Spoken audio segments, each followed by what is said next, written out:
మరాఠా యోధుడు ఛత్రపతి శివాజీ మహారాజ్ వీరపుత్రుడు సంభాజీ మహారాజ్ జీవిత చరిత్ర ఆధారంగా చావా మూవీ తెరకెక్కింది. ఈ సినిమాను లక్ష్మణ్ ఉటేకర్ తెరకెక్కించారు.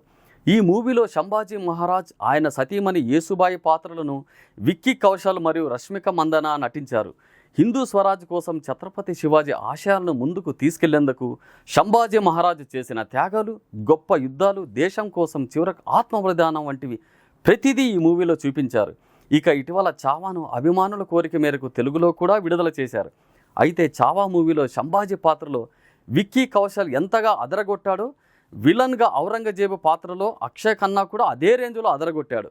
తన ఆవాభావాలు, డైలాగ్ డెలివరీతో హీరోకు పోటాపోటీగా నటించాడు. ఔరంగజేబు పాత్ర కోసం మొదట టాలీవుడ్ హీరో దగ్గుబాటు రానాను సంప్రదించారట. కానీ ఆయన దీనికి అంగీకరించలేదట. ఆ తర్వాత బాబిడేల్ను కూడా సంప్రదించారట. కానీ ఆయన కూడా తన బిజీ షెడ్యూల్ వల్ల మూవీకి అంగీకరించలేదట. చివరకు చావా మూవీ టీం అక్షయ్ ఖన్నాను ఔరంగజేబు పాత్రకు ఫైనల్ చేశారట. ఈ క్రమంలో ఈ వార్తలలో నిజం ఏముందో తెలియదు, కానీ సోషల్ మీడియాలో మాత్రం ఇది వైరల్గా మారింది. ఒకవేళ దగ్గుబాటు రానా దీనిలో విలన్గా చేసి ఉంటే తెలుగు వర్షన్కు మరింత ప్లస్ అయి ఉండేదని అభిమానులు కామెంట్లు చేస్తున్నారు.